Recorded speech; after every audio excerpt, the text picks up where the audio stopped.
Morning and welcome to our virtual event, the Diplomats Roundtable, Iran and Israel at War. I'm Jonathan Panikoff, Director of the Scowcroft Middle East Security Initiative here at the Atlantic Council, and we're thrilled to have you with us wherever you're joining from across the globe.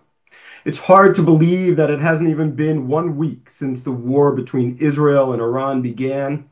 In that time, we have seen Israel strike throughout Iran against the country's nuclear program, ballistic missile production sites and launchers, and against individual targets, including military leaders, political officials, and scientists.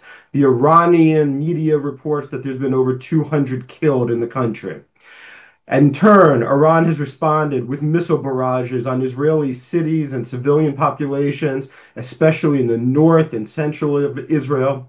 They've had multiple attempted drone strikes, which thus far have been unsuccessful, and the Israelis report that there have been 24 people killed and hundreds more injured across the country. But make no mistake, the implications for this conflict go far beyond the immediate kinetic strikes. This is a war that the potential has to fundamentally shape the trajectory of the Middle East for years to come, depending on how it concludes. The regional balance of power, nuclear proliferation, long-term regional security, political, economic, commercial opportunities, and challenges are all on the table. And to unpack all of this and more, I'm thrilled to have the opportunity to moderate today's conversation with five of the most experienced and insightful diplomats and Middle East experts around. Ambassador Nicholas Hopton is the former British ambassador to Iran, Libya, Qatar, and Yemen, and is an incoming non-resident senior fellow with us here at the Scowcroft Middle East Security Initiative. Ambassador Paul Foley is the former Australian ambassador to Iran, Afghanistan, Timor-Leste, and for counterterrorism, and a member of our Iran Strategy Project Advisory Committee.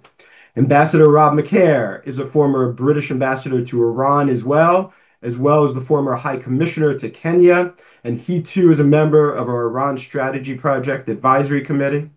Ambassador Alina Romanowski is the former U.S. ambassador to Iraq and Kuwait, former principal deputy coordinator for counterterrorism, and an incoming non-resident senior fellow with us. And Ambassador Dan Shapiro is the former U.S. ambassador to Israel, more recently the Deputy Assistant Secretary of Defense for the Middle East, and today is a distinguished fellow with us here at SMESI. Welcome to you all. We have a lot to get to. Let's start with this. Ambassador McCare, you were in Tehran representing Her Majesty's government when President Trump withdrew the U.S. from the JCPOA in May of 2018. Later that year began the Maximum Pressure campaign. But you were also there when he ordered the killing of Qasem Soleimani, the leader of the Islamic Revolutionary Guard's Quds Force, which for those unaware is roughly analogous to a mix between CIA paramilitary and joint special operations forces. Ambassador, you know this regime as well as anyone.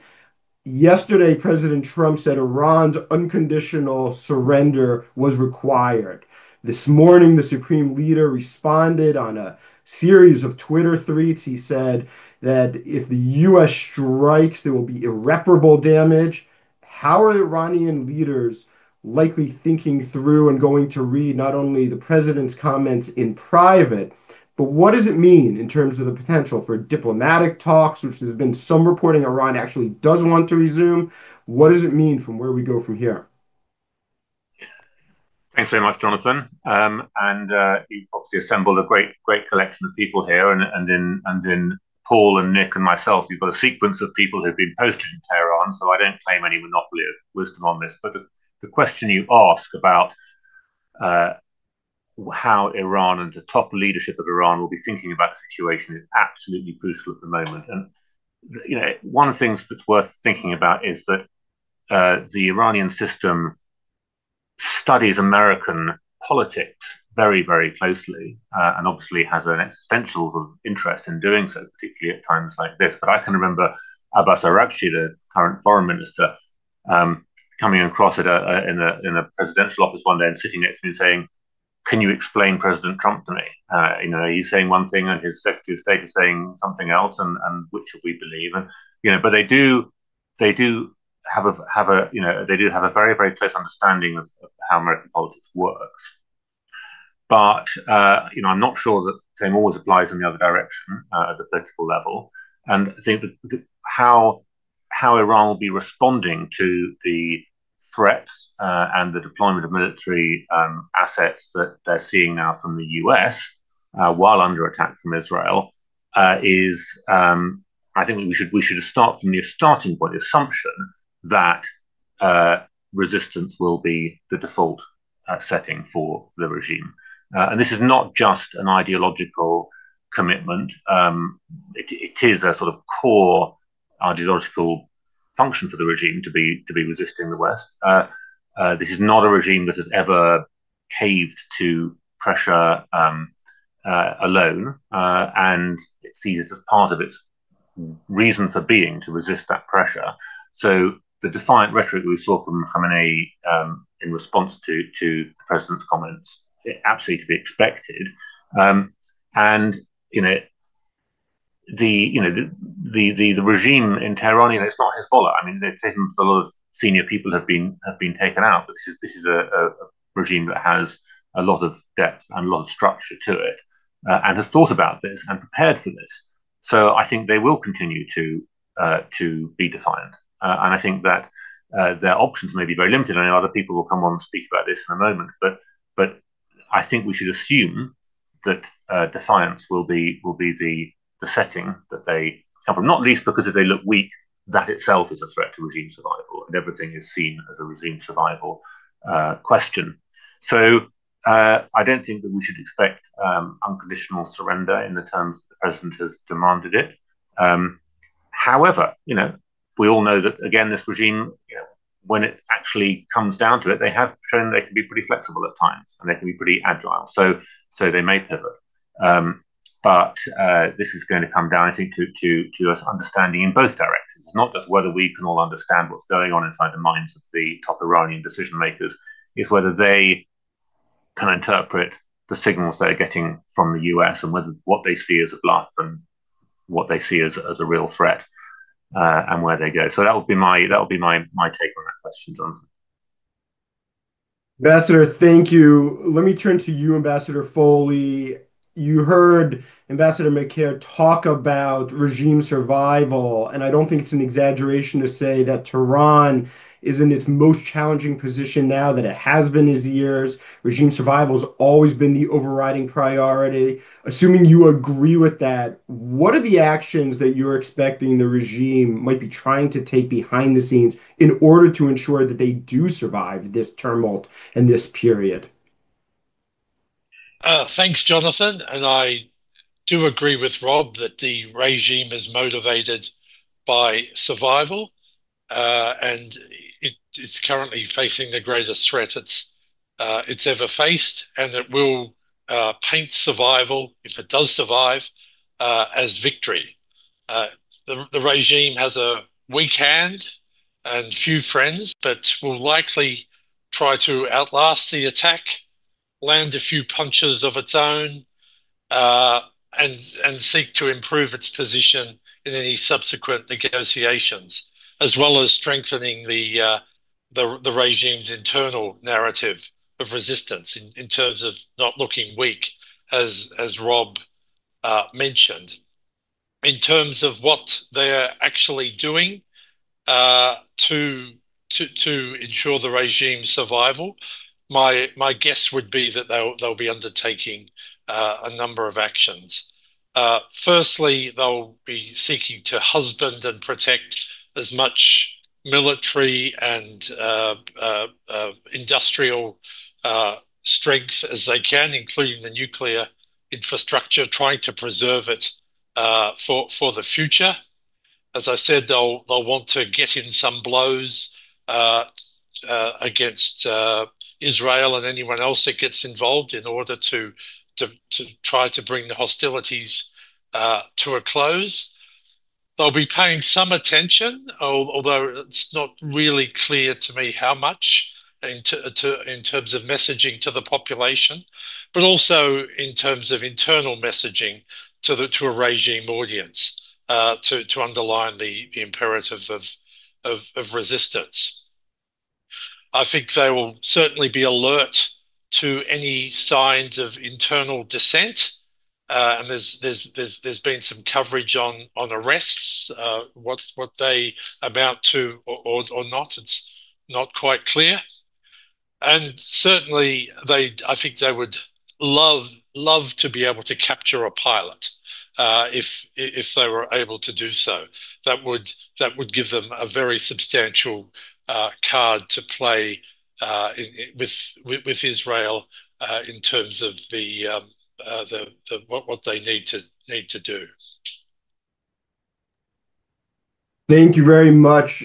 We'll certainly be turning back to that. I think that's a critical point about whether or not the regime is able to fulfill all of those goals and what does it mean if it doesn't. But let me first turn to Ambassador Hopton. I want to stick on the Iran side of the equation here for just a moment more, but the focus here in DC today is obviously significantly on the potential for the U.S. to join Israel in a military campaign against Iran. We know yesterday, President Trump held an NSC meeting with his cabinet.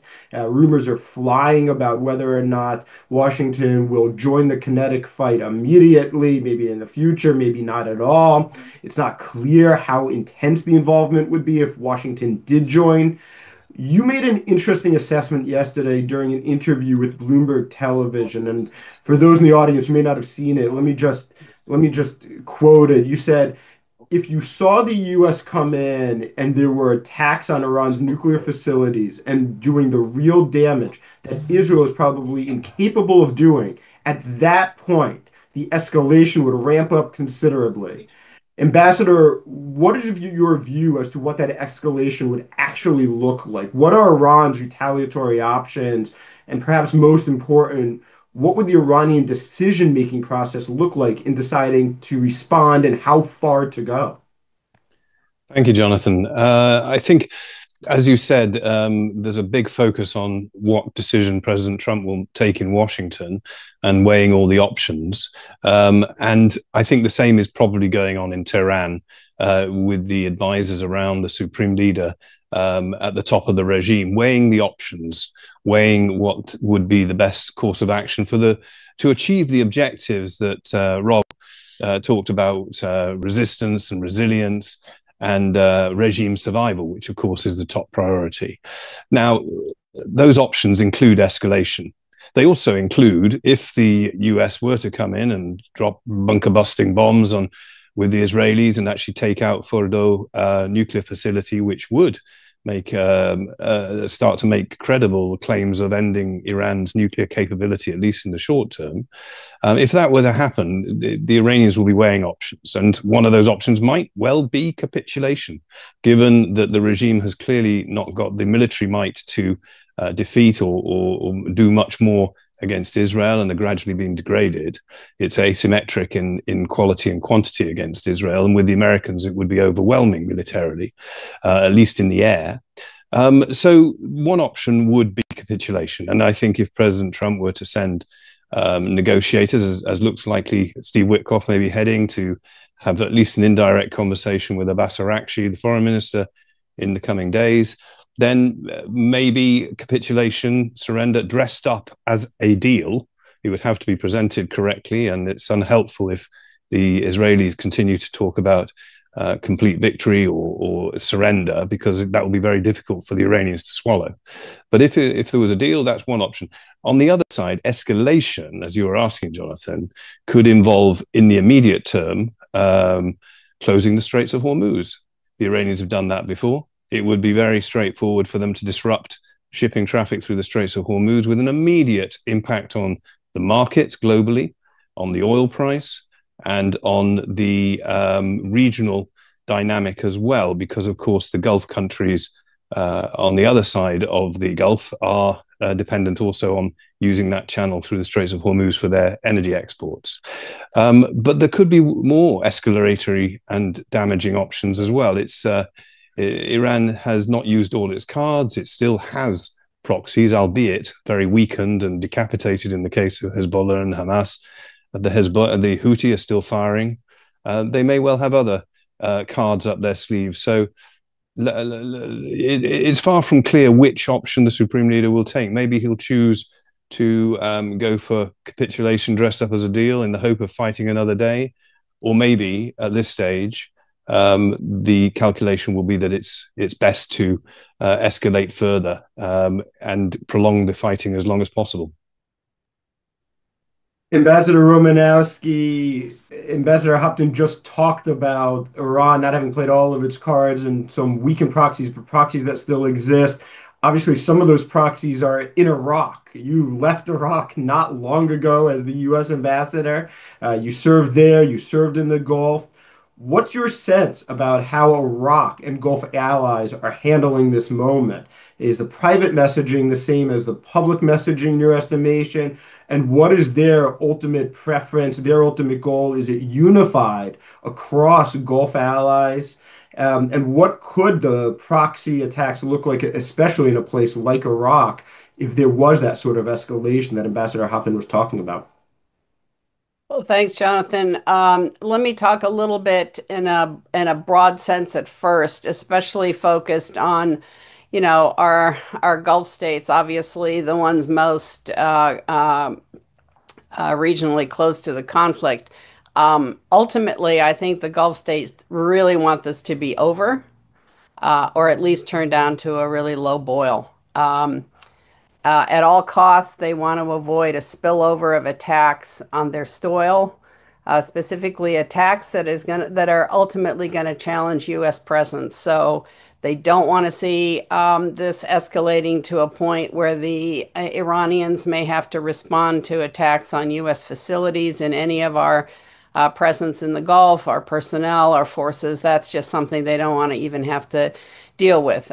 Yes, that's something that could happen. It's in the escalatory turns, but I think if they can avoid it, and they're going to try to do that, because ultimately they don't want the United States to pull out of the region, and they also don't want fundamentally to reduce our presence there, because at the end, we are their bulwark against the Iranian malign influence in the region. At the end of the day, they're going to lean towards diplomacy as the solution. They've seen it work before.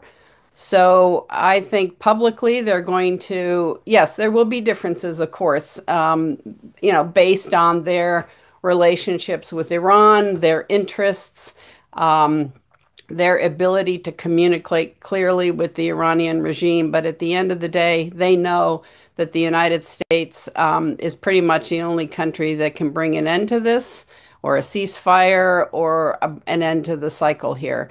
And so behind the scenes, they're going to be trying very hard to shape our response. Not sure it's going to be 100% successful, because after all, we have this administration has their America First policy that they want to make sure that they are, first of all, seen as making those decisions. They also look to the United States, frankly, and some of our other allies, in Europe and in Asia, Australians, others, to exert pressure on Israel. And so it wouldn't surprise me if there are also those conversations going on about finding a solution to this. Whether we can turn to our Gulf partners and actually bring them into this diplomacy actively is something that I don't think it's not clear to me that we have enough relationships built yet to be able to actually send some of our Gulf friends out there to do some of the diplomacy proactively, as opposed to them talking to us. However, I do think that they could be, again, partners in this conversation. They know the Iranian regime very well, so obviously some of the Gulfies, the Saudis, the Emiratis, the Omanis, can counsel and can engage in, I think, constructive discussions. Whether both sides or all sides agree that's something very different, but certainly they can be another important voice in terms of why this situation has to come to, some sort of closure. Let's face it, I don't think anybody wants to see an Iran with a nuclear capability, so at least they're on the same page on that with us and with others. Let me turn a little bit to Iraq, and frankly, I'll say a few words about Syria, and I know others here have thoughts on how Syria is looking at this. Neither Iraq or Syria, which are both sandwiched between Iran and Israel, want to be dragged into this conflict. And in fact, in Baghdad's case, the Prime Minister Soudani has tried very hard since even October 7th to avoid the conflict expanding on its soil. Yes, their aligned-backed Iraqi militias have launched attacks. That has quieted over the last, I would say, 6 months or so, because it's very clear it is not in Iraq's interest to get in the fray. I would say, for all intents and purposes, the axis of resistance is pretty defunct. It does have a few stalwart participants, as you all know, but I think that by and large, the Iraqi political elite, while they don't particularly like the decision, are standing down, and they don't need it. They don't need to get involved. They have an election coming up in November. They have a lot of domestic issues they need to deal with, and that's, I think, where they want to keep the focus. Baghdad itself, other than making public statements and sending letters to the UN about overflight and closing their airspace, fundamentally they can't do much about it, but they still, for their own internal domestic audience, needs to be able to seen as taking some steps to do this. And for Syria, I would say pretty much the same thing under the Shara government. They don't need to be dragged in to this either. I think the Shara's government has very little incentive in taking its eyes off consolidating its power and stabilizing Syria. That's what Shara wants to do. So they already know the capability of Israel next door, and so why get in the fray when they don't have to at the moment? Because if they do take and they do allow things to happen, this is really going to derail the gains that he's made, not only with the regional leadership, but also with U.S. efforts to establish better ties. So if they can sit it out, they're going to sit it out. But I will also caution that their rogue elements are very unpredictable. But Iraqis and many of its political leaders are well aware of both the signals and the threats that the Israeli government has sent most recently, but also since October 7th. And I think they are much more interested in sitting this out. Diplomacy, I think, is what they're really going to look for. And if they can, and if the Gulf states can be helpful, they are absolutely going to be, both in helping to shape the understanding within the U.S. government on how to deal with the Iranians, but also the stakes that are high.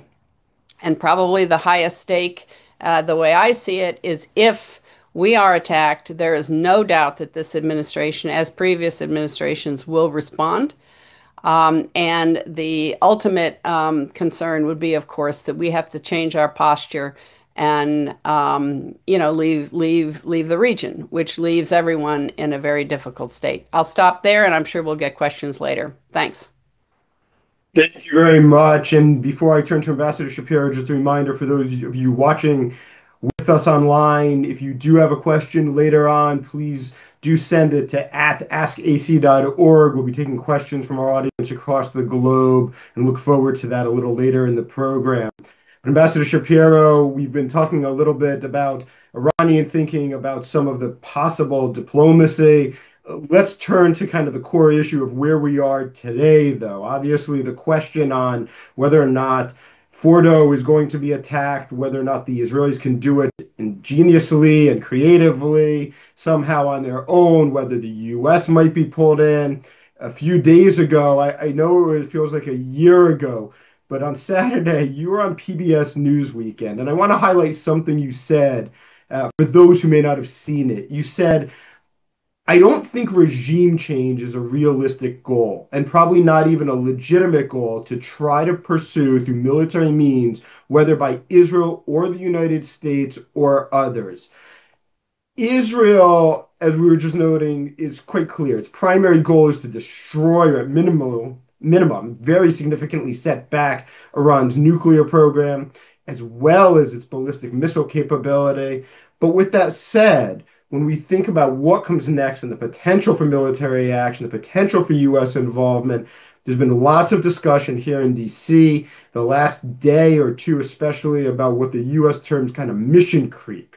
And there's been reporting. I don't think any of us at the Atlantic Council can corroborate it, but there is reporting from reliable journalists that Prime Minister Netanyahu may have sought to potentially kill the supreme leader and is waved off doing so by President Trump. You know Israel as well as anyone. What is Israel's potential motivation for regime change? What is Jerusalem's strategic thinking for how it would play out, what it would mean for Israel, even beyond the military objectives that are more immediate related to the Iranian nuclear program and ballistic missile capability? Thanks, Jonathan. I think most Israelis in the government and the security establishment and probably among the Israeli public, the fundamental problem is the Iranian regime. It's a regime that, of course, calls openly for Israel's destruction, does seek this nuclear capability that might give them the ability to carry out that terrible vision, has operated and funded and trained and armed the Axis of Resistance, all the different terrorist organizations over the years, some of them now quite damaged after Israel's campaign since October 7th. At the end of the day, they assess that regime will continue in whatever fashion it can for as long as it exists to pursue its ideological agenda, which includes Israel's destruction. That said, that's not the goal of the campaign that they set out on 6 days ago. What they set out on 6 days ago was a military campaign designed to cause maximum damage to the Iranian nuclear program, as well as to other Iranian capabilities, specifically their ballistic missile program and their air defenses. That's been the bulk of the work so far done by the Israeli Air Force and, of course, Israeli intelligence services that have also participated. And I think they feel to this point that they've had a significant amount of success. I think we all recognize that, borne out by tremendous penetration of the Iranian system. The ability to smuggle in drones to attack air defense sites in the early hours that then accelerated Israel's ability to achieve real air dominance, air superiority, which by day 2 they really had established. I think now Israeli jets are flying above the skies of Tehran and most of Western Iran pretty much at will. I do believe there was one UAV downed by an Iranian surface-to-air missile, maybe just today. But as far as the manned aircraft, they've barely been challenged, and I think they feel they've had a lot of success with that. Obviously, on the nuclear facilities, they have struck Natanz, both the above-ground enrichment facility as well as where the 60% enrichment takes place. That seems to have been destroyed and have done some damage. It's not clear if it's with a direct strike or with cuts to the power source to the underground facility, but there seems to have been a significant damage at Natanz. At Esfahan, the uranium conversion facility has also been destroyed, and various other laboratories and assembly lines for devices to produce centrifuges and other nuclear materials have also been targeted. So I think they feel even if things were to stop today, and even without Fordo totally addressed, which of course is very critical because Iran does have the ability still to produce a breakout capability just at the Fordo site. I do think they feel they've set back this program and put some time on the clock for how quickly Iran would be able to actually produce a weapon or break out and then weaponize. Of course, they've also gone after various high-value targets, regime figures, IRGC, and military leaders, and the most important nuclear scientists and other scientific leadership associated with the nuclear program. I think that has also added to the sense that they would be able to put time on the clock for how long it would take Iran to break out even if the war were to stop almost immediately. I mentioned the successes of the air defense array that has really been rendered quite ineffective now. By the way, that's relevant to the consideration that the U.S. military would have if and when they received an order from President Trump to participate in any way, including with a strike against Fordo, because obviously any U.S. action would want to take care of suppressing enemy air defenses as part of a preparation for such a strike. Clearly, a significant amount of that work has been done by the Israeli Air Force. And then the big hunt that the Israelis are on right now is for the launchers of the ballistic missiles. That's of course, main vector that Iran has been able to use to attack Israel and to do significant damage. You mentioned, I think, 24 deaths, hundreds of injuries, hundreds of homes destroyed, significant physical damage, also to some infrastructure, I believe an oil refinery. And I'm sure there are sites that we don't know about, air bases and others that may have sustained at least some kinds of damage. But that is what the Israelis are trying to eliminate as much as possible are the launchers. There are obviously fewer launchers than there are missiles, but to degrade Iran's capability to continue those attacks.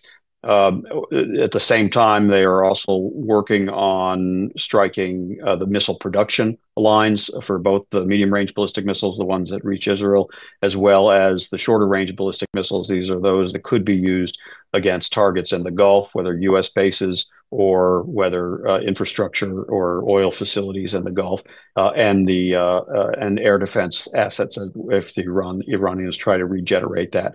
And then there's been a little bit of signaling around national infrastructure, oil facilities, one oil terminal in Tehran, and one strike against a refinery further south.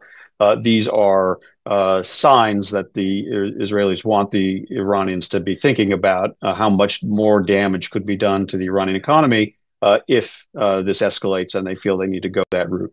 So that's been the campaign to this point. And I think the Israeli military leadership is more or less telling their political leadership that they're ahead of schedule. They didn't think they would have achieved this much this soon. They did not know they'd achieve air dominance as quickly. They certainly had to worry about whether they'd lose manned aircraft.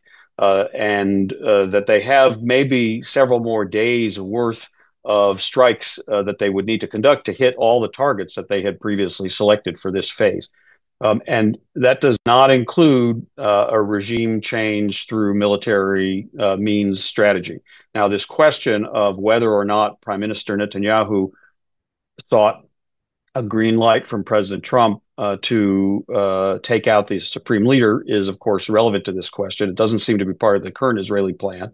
But if he asked and if Trump said no, then, of course, it's in the discussion. Of course, President Trump himself, I think, tweeted yesterday that we know where the supreme leader is and have decided for now not to take any action against him. And this is additional to a number of other somewhat chaotic tweets about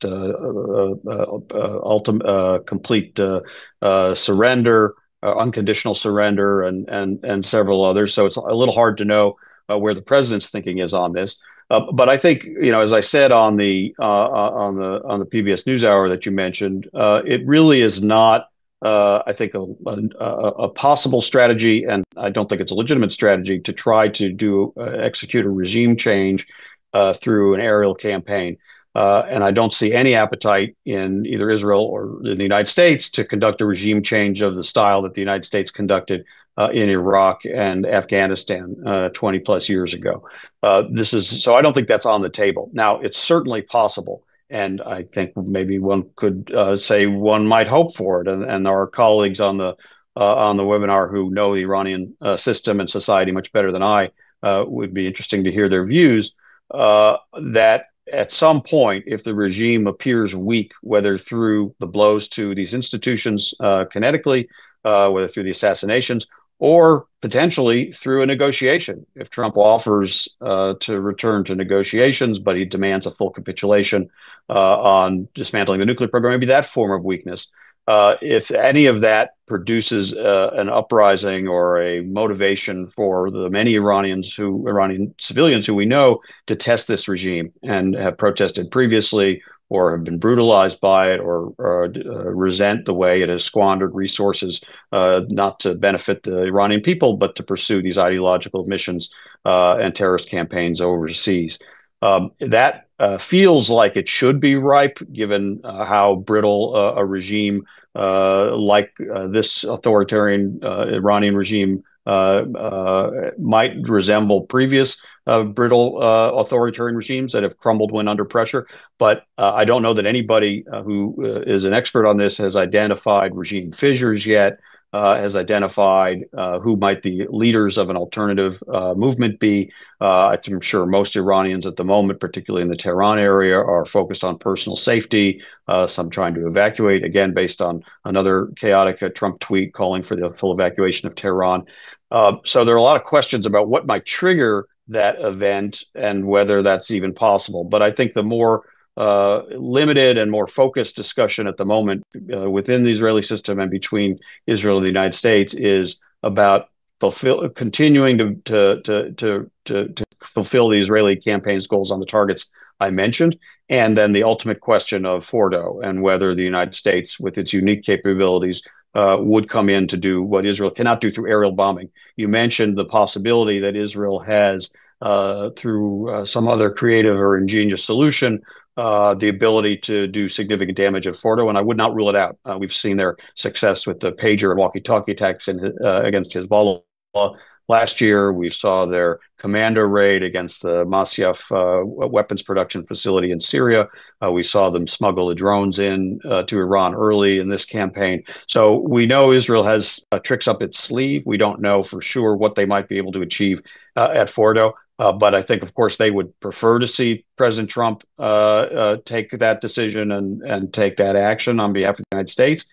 He clearly is in discussions with his national security team about it. I think there seems to be divisions within the administration and certainly within his political base about the wisdom of getting involved militarily. And of course, the risks that come with that, including what the Supreme Leader seemed to threaten today, which would be strikes against U.S. forces as retaliation if the U.S. were to get involved. So those are big questions that the president has to navigate as he considers that decision. But I think they are separate from and really premature to any discussion of a kind of a formal policy or a formal effort by either Israel or the United States to force regime change to happen. That's something that maybe is hoped to be a derivative outcome, but not a direct goal of either a U.S. or an Israeli military campaign. I'll stop there.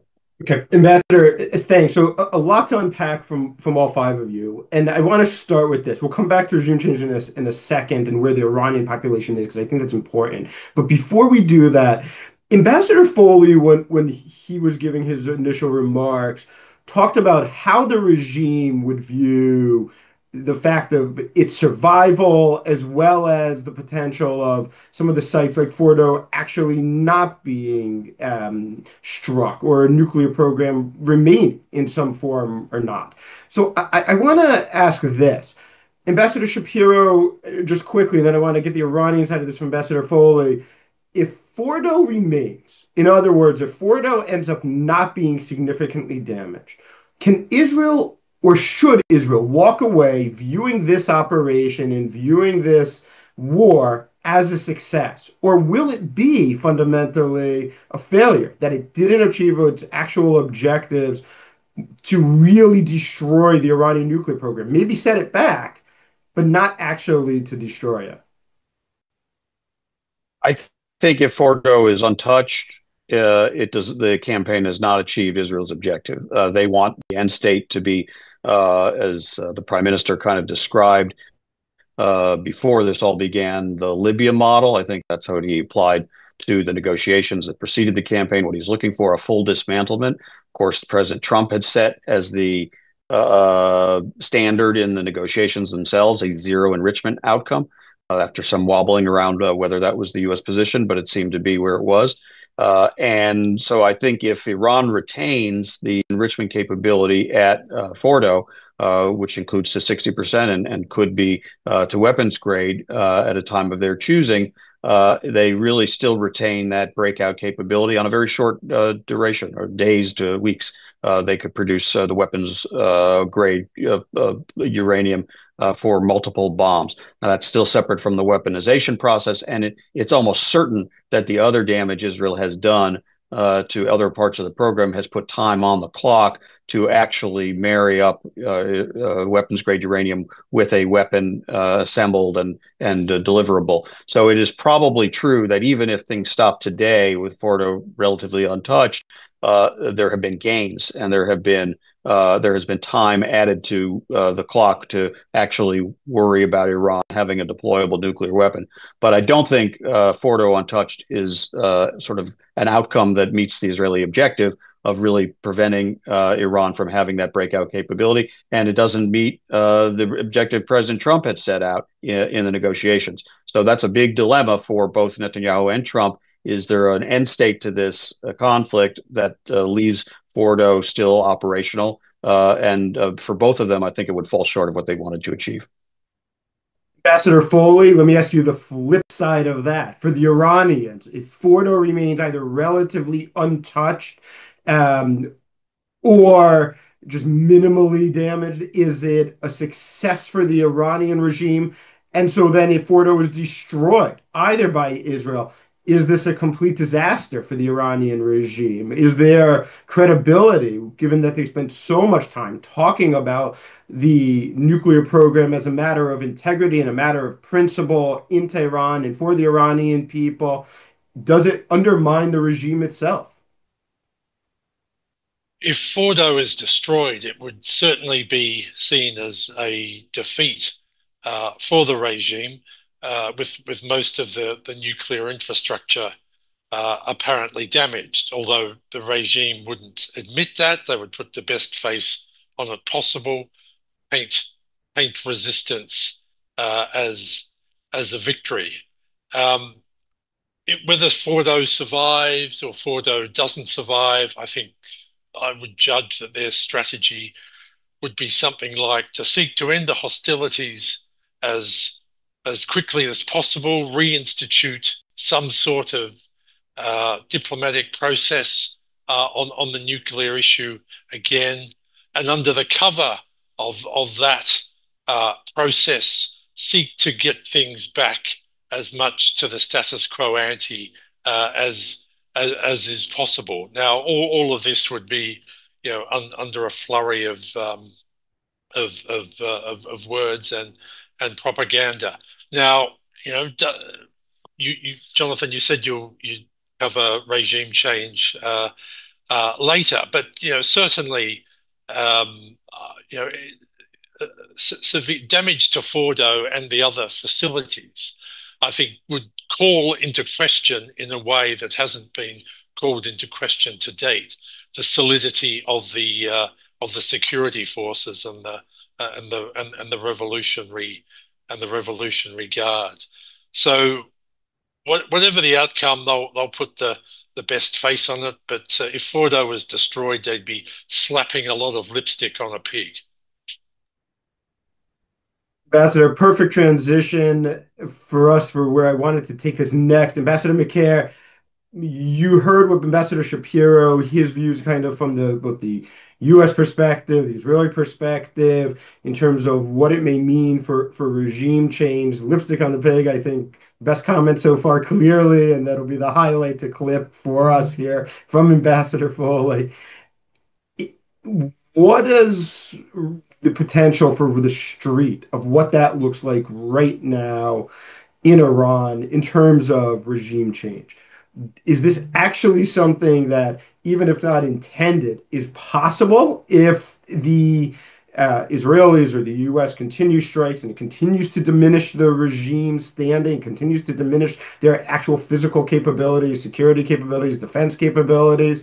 Or are we taking this a bridge too far, given what the Iranian population's focus might be on right now is, frankly, their own personal security, and how they're viewing an external actor versus something that comes internally? Hmm. Yeah, well, I mean, I agree with Ambassador Shapiro's characterization of the regime as being brittle. I think the thing about brittle regimes is you never know when they're going to crack and what's going to cause it, and I think we should all be pretty humble about our ability to predict that in the case of Iran.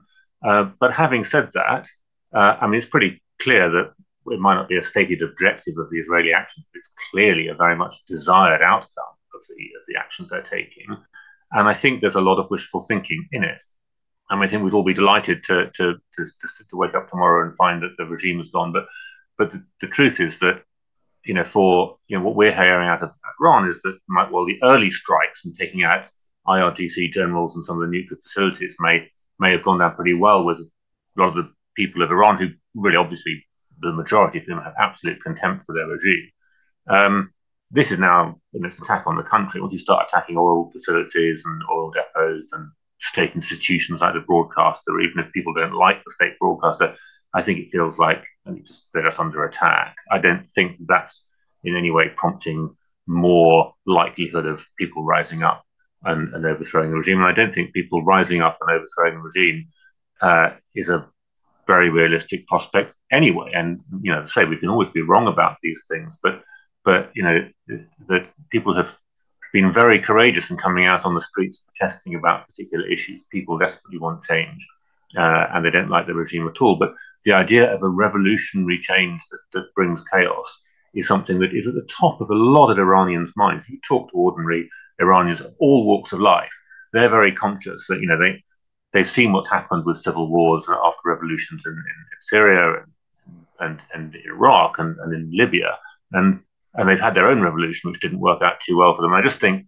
that isn't like the way things are likely to change. So the phrase regime change, I think, is quite a misleading one sometimes, because people mean different things by it. We should probably think about a change coming in Iran through someone in the military hierarchy stepping forward and taking over more overtly. The IRGC already have a lot of control over the regime from behind the scenes. It is possible to imagine that they could come forward and take over direct control and say to the Ayatollahs, thanks very much for the last 40 years, but we've got it from here. You can go back to the seminary and we'll run this country. And then they could use that to bring in some of the sort of reforms of things like the hijab and make it less of a theocracy. But it wouldn't be a regime that would probably be any better for Western interests or any better for the people of Iran in terms of their rights. And certainly, a chaotic collapse as a result of this military action, if that were to happen, would be pretty disastrous for the region. It'd be disastrous for Europe in terms of refugee flows. It'd be disastrous for the markets. It would be, it's a country of 90 million people. It's a very significant player. And I think, this I say, the talk about regime changes is sometimes a little bit fanciful because it just kind of implies that the regime falls and you get a better, more democratic government in its place, rather than a military rule or chaos and a fracturing of the country. So that would be my take on the regime change question. Others may disagree, but if I could come back to the previous discussion just very briefly, I mean, if you're talking about whether Israeli objectives for this action, whether the destruction of Fordo is the fundamental decider of whether it's been a success or failure, I would have thought that would be the wrong way to look at it, because they would probably want to look at it as being, say, success or failure is whether Iran comes out of this determined to rebuild their nuclear program. Because however damaged it has been by military action, it's quite possible that the regime will say, people have gone through decades of sanctions for this to suffer for this nuclear program and military conflict. This is so fundamental to our sort of ideology and our sort of national vision, self-image, that we have to pursue that. That means including enrichment. But if you came out of this military action with an agreement or the ceasefire that led a pathway towards an agreement, and that agreement shipped out the high enriched uranium that they've been enriching, and kept the enrichment under very close IAEA monitoring to below 3.67%. I mean, that works. I mean, it's been shown to work under JCPOA. That is actually a very effective control over Iran's nuclear program. So I'd say that's the binary in terms of success of the operation, rather than do you or don't you take out Fordo. That'd be my view.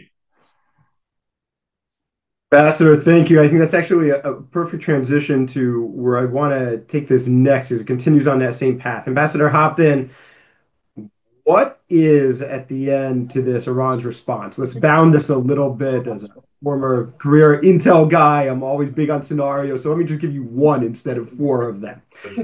If the Iranian regime remains largely intact, what does it mean for Iran, for where Iran is going forward? What does it mean for what their thinking is about their next actions?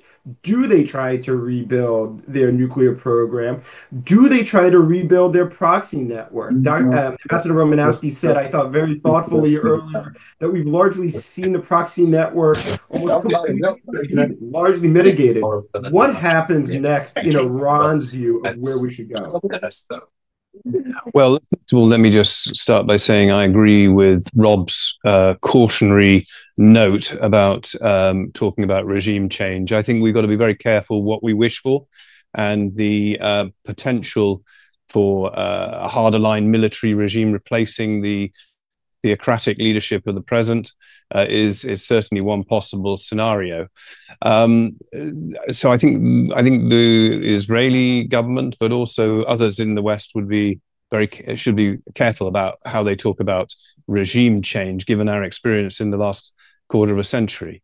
At the same time, I think it is, in my view, something fundamental has changed in the last week.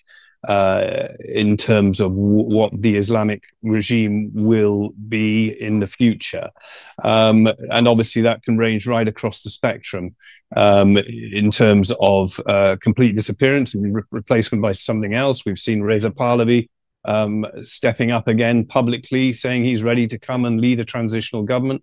In answer to an earlier question, though, there doesn't seem to be a unified consensus around any opposition leadership, and the opposition both in and outside the country is still fragmented. But I think, so I don't see that necessarily as being the most likely of scenarios at this stage. At the same time, I think the Islamic Republic, the regime has changed fundamentally, and is unlikely to be able to return to where it was before. Into whether that's in terms of nuclear enrichment, whatever the outcome, it seems likely, even if some nuclear capability is allowed to remain at Fordow or somewhere else, it will be verified to the hilt by the IAEA and others, I would imagine, as part of the outcome of this. And even if there is no nuclear ambition, whether civil or military, left in Iran after this conflict, I think that the nature of the regime may well change, whether for better or for worse. I was struck in particular, I think there's a lot of maneuvering already taking place, Jonathan, inside the country, and a lot of thought, as I said right at the beginning. I think there's as much thought about options taking place probably in Tehran as there is in Washington, although the options are far more limited in Tehran at this point. And, it was interesting to see yesterday that the Prime Minister equivalent, President Pezeshkian, I understand, recognized Israel, the state of Israel. Now, that would suggest a fundamental shift in posture towards Israel, whatever the outcome of this war. In a way, some might say it's a pity that step wasn't taken 2 weeks ago, it might have less bloodshed.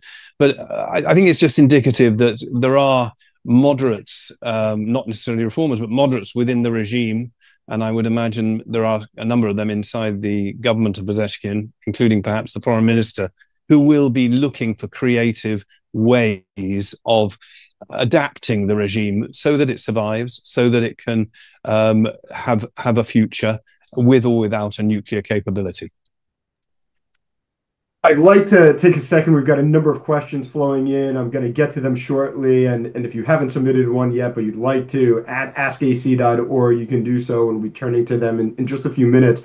But while I have the five of you here, I'd like to play a little bit of a game of ambassadorial roulette.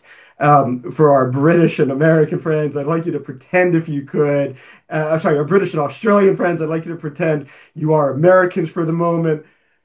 I'm going to start with you, Ambassador Hopton, coming off of the comments you just made on the Iranian side. What is your advice in terms of what President Trump should do next, if anything? Thank you, Jonathan. And sadly, I'll have to drop out after this comment, but it's been a pleasure to be with you all today. You won't surprise you, Jonathan. After 35 years as a British diplomat, I would be advising President Trump to push home his advantage, and that the national interest of the United States of America, however one defines that, but the national interest of the United States of America and its close allies is negotiation, strike a deal, demand as much as you can possibly get, and I imagine President Trump will do that. Dress it up in a way that the other side can accept it and publicly accept it, and move into a different phase. Declare victory, yes, but allow the other side some wriggle room as well. Don't go for a Weimar Republic style victory. Go for a Second World War style Bretton Woods institutions approach, which allows a more peaceful, optimistic future, stability in the region, and a better future for the Iranian people. But that will achieve US interests and not be solely focused on what Prime Minister Netanyahu says should be the outcome. Ambassador Hopton, thank you. Ambassador Romanowski, what should President Trump do next? Well, I do think that I have to agree with Ambassador Hopkins that I think we need to, and I would be advising President Trump to lean in as hard as he could on diplomacy to bring them to the table. And again, finding a way that, as you move forward, any efforts by the Iranians to reconstitute their program will be, pretty transparent. They can't do it. And, put some serious teeth into these agreements that really will show everyone in the region and in the world that there's progress. Short of being able to get the Iranians to the table seriously, on that, I think that that there are ways in which objectives can be reached that we don't need to get into now, but that would be as a very, very, very last resort. Ambassador Shapiro. I think obviously the preference would be to achieve the outcome that the president set at the negotiations before the hostilities started, which is to have Iran's nuclear program sufficiently contained and dismantled to the point that risk of an Iranian breakout is no longer. Of course, he had set zero enrichment. The talks seemed to have hit a stalemate on that basis. What was always necessary, though, to have that succeed through those negotiations was a credible threat of force and the use of that as leverage to move the Iranians off of their position, which was that they had to sustain this nuclear breakout capability and this enrichment capability. So, it was, I don't think, sufficient in the earlier stage that it was present, that there was that credible threat of force in almost any circumstance for those negotiations to have been successful, the talks would probably have had to reach a crisis point, and that might have maybe been this fall when the snapback of sanctions under the JCPOA might have been triggered, and Iran might have responded to that in some way. But that's how these negotiations go. You don't get your outcomes without going through some sort of crisis.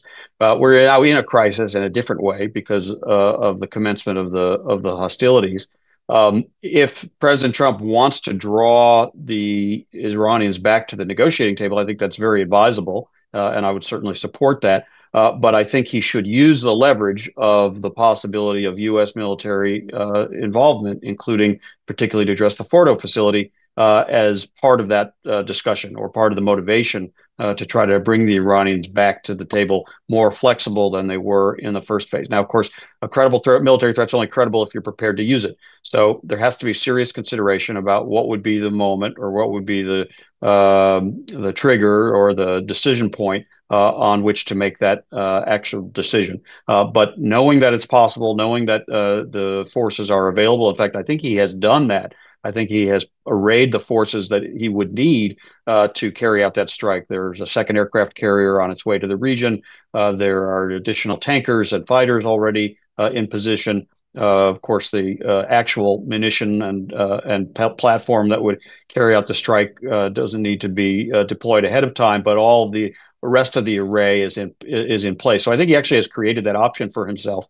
I don't think he's made the decision, but the deployment of the option should be part of the leverage of the negotiations. Ambassador Foley, 3 votes for diplomacy so far, unsurprising from this esteemed group of diplomats, but Ambassador Shapiro talked at the end as well about the potential for President Trump's options being open and the movement of U.S. assets into the region in case he made a decision to engage militarily. Your thoughts, what would your advice be to President Trump on how to approach this moment? Thanks, Jonathan. Turkeys don't vote for Christmas, and diplomats will always vote for diplomacy. I'd advise in that situation that the president tries to set a framework that enables an Iranian climb down that would enable the dismantling or the severe control of the program. That, as Ambassador Shapiro said, and you hinted at, is will obviously require the motivation of having a big stick available and being willing to use it. I think some of the diplomacy that the president should think about is frameworks that obviously stop Iran building back the program, but also rebuilding its proxies. So a lot of work on the fragile states where those proxies were previously operational. But also, how can something be constructed that meets the aspirations of the Iranian people for some sort of international involvement in the economy without enriching the regime? And that would probably involve some sort of creative diplomacy and creative thinking about sanctions and keeping them in place, and in some cases and not in others. Okay, and last, I think maybe it won't be surprised. We'll see where this ends up. Maybe it'll be a shocking answer here. Ambassador McCare, what should President Trump do next? Yeah, well, I mean, as you say, if you assemble a group of diplomats, you're going to get one set of answers to this. If you have a group of generals in this, you might have a different set of answers. So, I mean, I think it's, I would advise the president to be clear what he wants. And sometimes not being clear what he wants has been a tactic that he's used deliberately and has said that he's used in international affairs, and sometimes that's effective. But the mixed signals about whether the US would accept a very constrained Iranian enrichment program or it had to be dismantling of all enrichment. I mean, this is such a fundamental question in those negotiations. If they get back into those talks, it would just be really good to be clear about what the US wants and to be clear what's in the US national interest as opposed to necessarily what's the Israeli position. And I think if I were advising President Trump, I'd also I'd also be advising him about the risk of being drawn into military action because of the threats that you issue. So I think, again, thinking about the president and the way that he's approached a number of issues, it's very often been to issue blood-curdling threats and then step back from them and accept a deal and to have to get what he wants through a sort of a shock and awe approach. But when you're deploying the assets into the region to, as Ambassador Shapiro was saying, that enable you to really get involved in this conflict, it will be a mistake for the president probably to end up in a position where he feels he has to use them because Iran hasn't done X or Y, and to be sort of drawn down that path. In other words, to assume that they will cave without thinking about what it really means if they don't. And then it's a really difficult decision then for the US about whether it is worth it to be to be using the bunker busting munitions on Fordo, and then if Iran retaliates against US forces in the region, and then you end up with further escalation. What does that, is that really what the president, wants, and what his supporters want in the US? So I think that those would be my words of advice, which I'm sure the president would listen to very carefully if he had the chance. I'm sure he would. Maybe he's watching now. Let me turn to some of the audience questions that we have, and there's quite a few.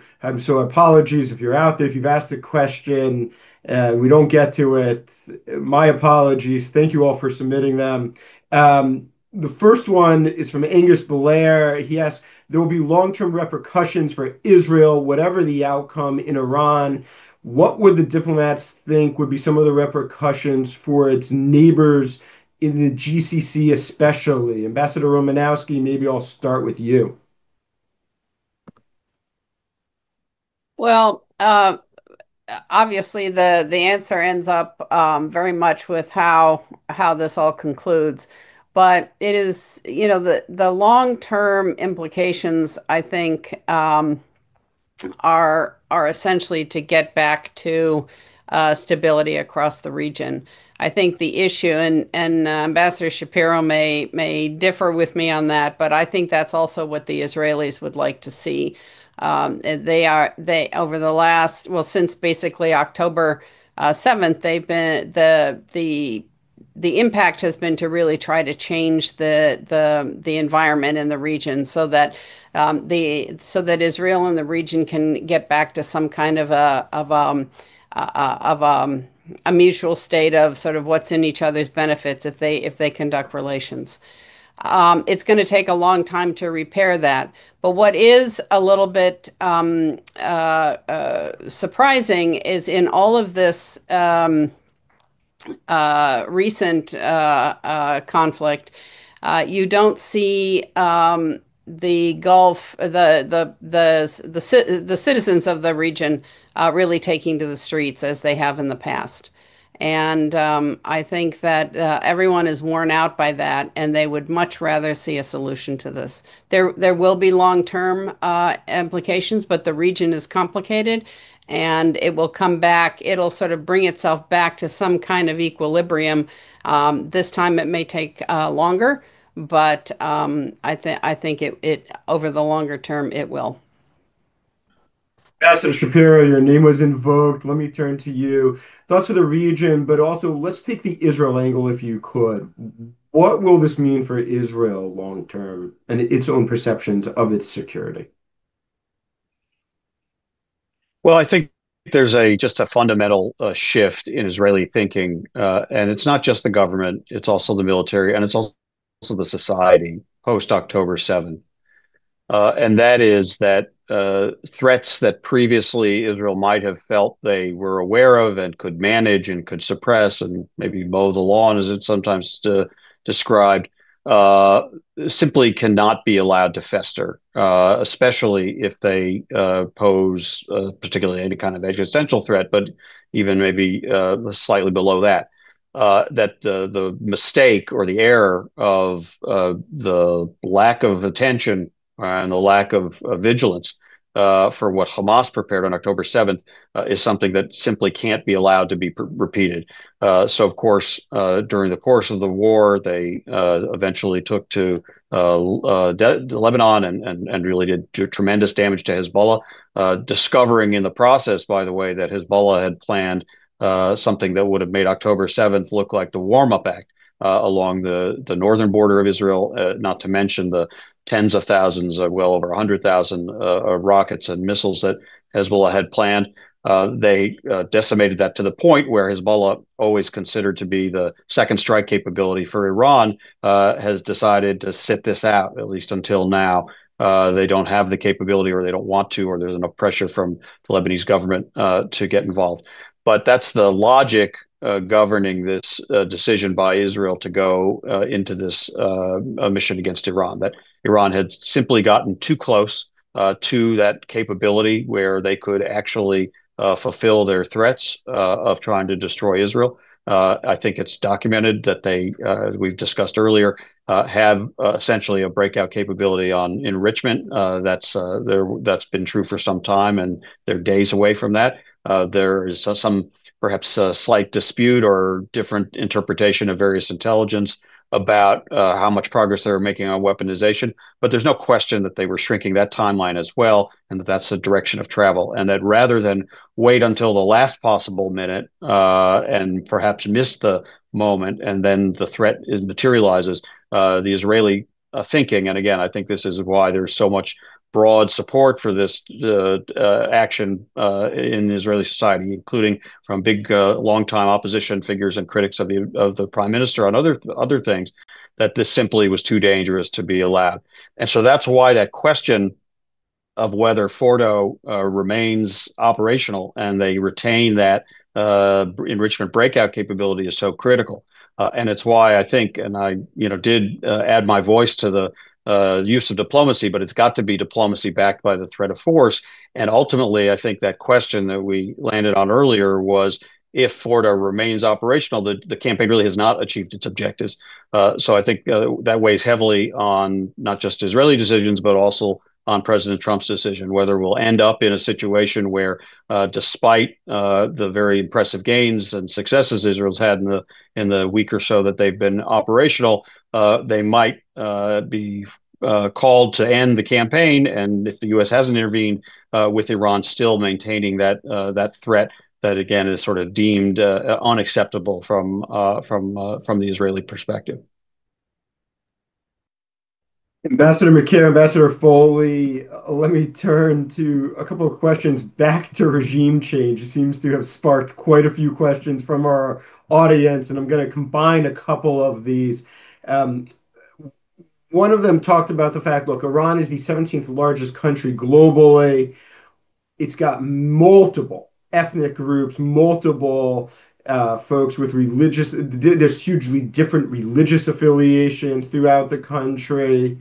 What are the real scenarios? How would this even work in a way that would satisfy the actual regime change ideas of the West? And I think, Ambassador McCare, this seems to hint toward, I think, quite a bit of what you were talking about, really this challenge of bringing so many people together at this point in time, that it's quite difficult. So what would that even in practical terms look like if you said you were going to have some sort of regime change that actually satisfies the Western definition of what it is, and not just something different for the Iranian perspective? Well, it's a good question, because I think that's really what I was saying about the term regime change being a bit of a confusing one sometimes. I mean, the term regime change actually sort of came in, I think, in talking about Saddam Hussein's Iraq, when the Clinton administration wanted to have a policy that wasn't actually going to war with Iraq, but they wanted to see the regime change. And so you talk about different ways that might have happened there. And I think, if you're talking about regime collapse in Iran, which is, the sort of the chaotic and unstructured departure of the current power structures, you're talking about there the collapse of central authority. And I think, as the questioner points out, you've then very rapidly got the Kurds wanting to assert their own, at least, autonomy. The Arab population in the south, likewise, potentially Baluchis, potentially the Azeris in the north, all wanting not necessarily to split off or to join other countries or to have their own republic, but they will want their freedoms and their autonomy. And that's only one dimension of the struggle. And at the heart of the country, then got very different views, religious, economic, different factions taking place there, and of course a massive pent-up demand for revenge against the regime. So a lot of violence. It's a regime with its back to the wall. I mean, when the Shah left in 1979, of course, he and all his people around him and his loyalists could all just go off into exile with the money that they had. I don't see many of this regime. There's not many attractive places to flee to. Moscow is not that exciting. And there's not many others. So, they won't do what the Shah did and say, well, that's okay, that's it, I've had enough. I'm not going to shoot everyone. I'm going to go. They will. They'll use much force if they need to try and stay in power. So it's a really extraordinarily bloody and chaotic potential that you're talking about if you talk about a collapse of the regime, which is why I think that it's more likely to happen through some sort of palace coup, and then second step, third step, fourth step. Beyond that, you get unpredictable consequences that might lead to the sort of regime that we would like to see, that the people of Iran would like to see, and it might take some of the shackles off. But the other thing to remember about this, I think, is that there is this massive, incredibly wealthy and incredibly successful Iranian diaspora around the world. And the regime know perfectly well that as soon as things change enough to allow those people to go back in with their capital and their intellectual capital and their connections and their views, that is game over for all the people who have held the wealth and the power of the country since 1979. And so there's no sort of soft way into that for them. Ambassador Foley, can you follow up on that a little bit? You heard Ambassador Makir talk about the sectarian and religious divisions in the country, how that will influence things. But I think this point on the diaspora is actually quite an important one. How does the regime think through the diaspora, the fear of the diaspora coming back to Iran, and what the implications would be, a game over, as Ambassador Makir said? So what is the regime doing to try to prevent that? And does this create a situation that long-term, where you're really talking about maybe exacerbated by the current situation, is trying to hold the fish too tightly so it doesn't flop out of your hands? How does the regime balancing that? Thanks, Jonathan. I agree with Ambassador Makir what he has just said on what that would all look like. It would be very bloody. And another factor to bear in mind would be there would at least be some temptation from some neighbours to do some interference in a disrupted Iran, which would have its own effects on regional security. In terms of the diaspora, my guess would be that the regime hasn't given too much thought to the diaspora at all. That particularly the diaspora based in the US, I think they will see as enemies, and I'm not sure that they've given them a lot of attention. I think actually that will be an interesting watch point from now on. How does some of the elements of the regime, perhaps in the IGRC, reach out to some of the wealthier members of the diaspora? But I think that's one of the many blind spots that the regime has. We're quickly running out of time. There's a question from an audience member I do want to get in because I think it's important. I'm going to ask many of you to go beyond what had been your service in the Middle East to think through your service elsewhere and covering other regions as well. the question is, how are regional powers, Pakistan, India, China, I'm going to add Russia, navigating the fault lines from the war at the moment? And what does it reveal about their strategic priorities and red lines in the Middle East, as well as their goals? Ambassador Romanowski, maybe I'll start with you if I can. Well, let me just throw out some thoughts on others will, I'm sure. Well, first of all, let me take, China for sure with their investments across the region, particularly in energy. They do not want to see this infrastructure destroyed or their ability to continue to be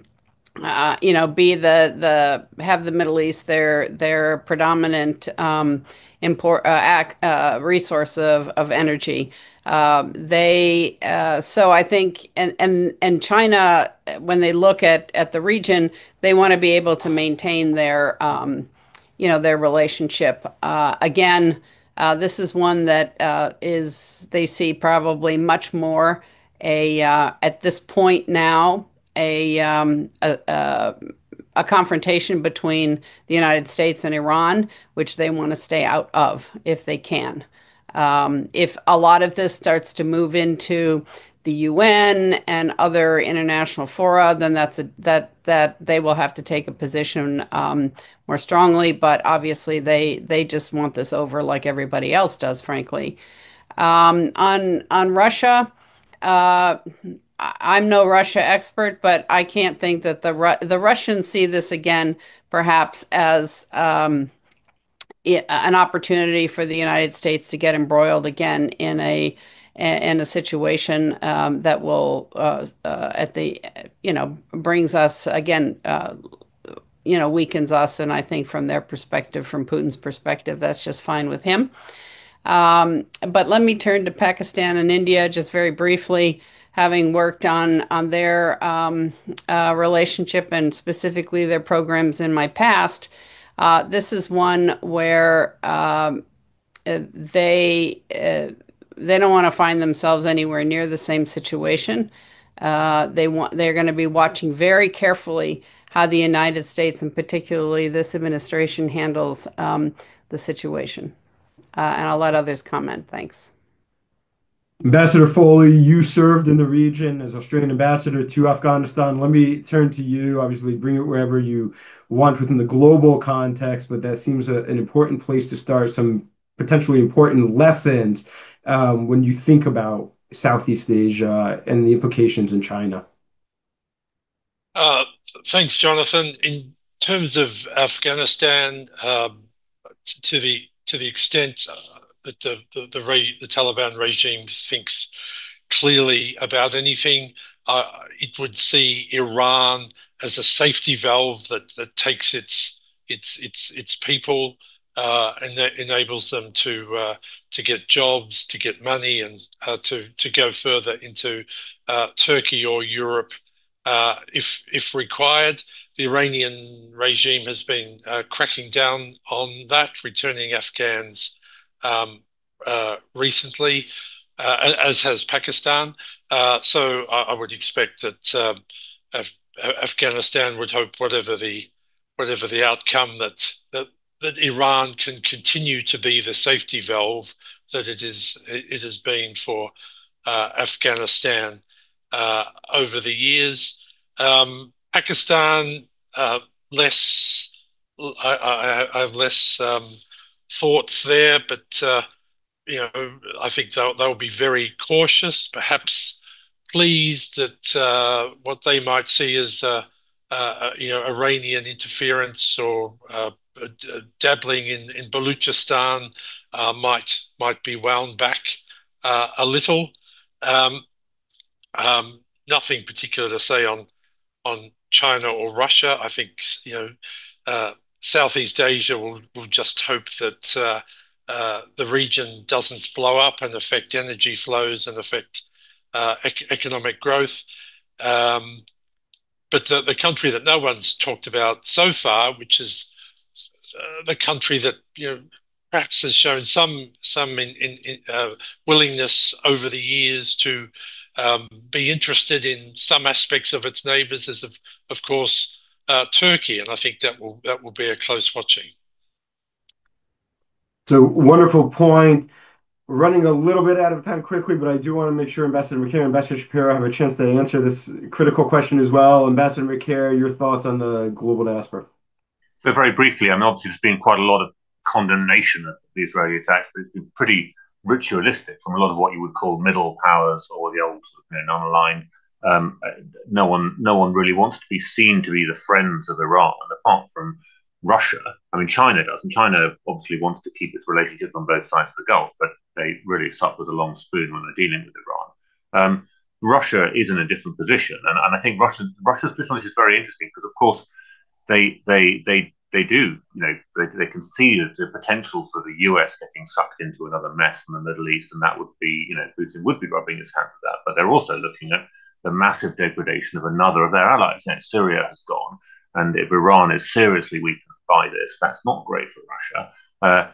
I think you can well see Russia, see Putin wanting to be involved in some way in the ceasefire deal of whatever it is, maybe with President Trump. It would be entirely performative. It would be an act of theatre. They wouldn't be doing anything substantive. But you can see his attraction in wanting to try to play that role, maybe even if only as a conduit to Tehran for that ceasefire. But I think it's a complicated position for Russia now, and not a particularly comfortable one. Ambassador Shapiro, your thoughts? Just briefly, and picking up on Ambassador McCare's comment, I think President Trump said after his conversation with President Putin the other day that Putin had offered to help with the negotiations. I mean, I'm sure that's something that Israel would view as sort of an utterly unacceptable version of how those negotiations might be conducted, given the now very long established relationship between Iran and Russia as weapons suppliers, one to the other, in both directions. Indeed, I think it should be something that I'm not sure President Trump is as cautious on it as he should be, that the ideal outcome from Russia's perspective is keeping Iran just right on the cusp or right on the threshold of nuclear capability, something that ties the United States down, maybe doesn't have the whole region blow up, maybe doesn't have Iran completely destroyed, but keeps us more or less on the knife's edge as we've been. That's a good outcome for Putin, not a good outcome for the United States or Israel. I would just add one last thought, which is it's been interesting to hear the different European voices under the last few days. Chancellor Metz from Germany was actually quite supportive of Israeli action. He says Israel's doing the dirty work for all of us. And we've all suffered at the hands of Iran's aggression. Macron has been a little bit more leaning toward ceasefires, but I think overall the German, British, French posture on this has been reasonably supportive of what Israel is doing, definitely preferring a diplomatic off-ramp as they were supporting the diplomacy that was happening before the war began. But they were a partner to that as well, because they held the keys to the snapback trigger for later this year in October. If there's a pause of some kind, we may still get back to that, where they have leverage and they have a desire also to see Iran not achieve a nuclear breakout or a nuclear capability. They prefer to be done through peaceful means than non-peaceful means. But I think they've demonstrated that they understand the depth of this problem and that they should be partners to Israel and to the United States as we find our way out of it. Well, with that, that's going to be the final word from our panel, and closer from me on behalf of Ambassador Romanowski, Ambassador Foley, Ambassador McCare, Ambassador Shapiro, Ambassador Hopton. Thank you all for joining us for what I thought was a tremendous conversation, an incredibly insightful one. Having all five ambassadors here provided such a unique perspective, and we're thrilled to have had the opportunity to do it. A lot of questions remaining: Turkey, the E3 snapback, what comes next? We're going to wait and see. We'll try to get everybody back together again, I'm sure, in the near future. Until then, thank you all for joining us. I'm Jonathan Panikoff from the Atlantic Council. Thank you and good night.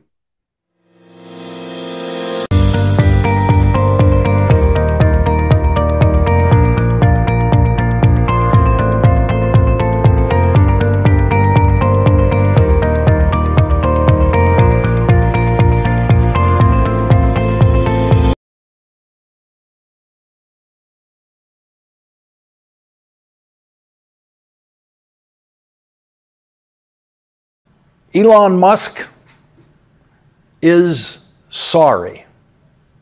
Elon Musk is sorry. Elon Musk, for the first time in his life of public derangement, is publicly saying he went too far.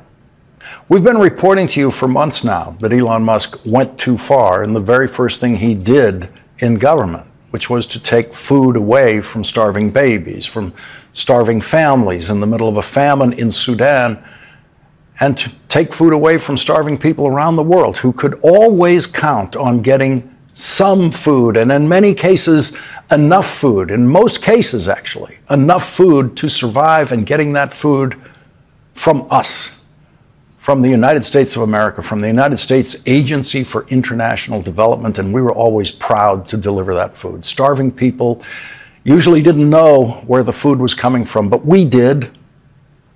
And we were proud to be able to feed the starving people of the world with the surplus of food that this country has been producing for more than 100 years. The Great Plains became the breadbasket of the world when this country started producing more food than we could consume. And in the 20th century, and the United States proudly sent its first food relief shipment across an ocean in 1847, bound for Ireland to deliver famine relief there, and it wasn't enough, but it was something.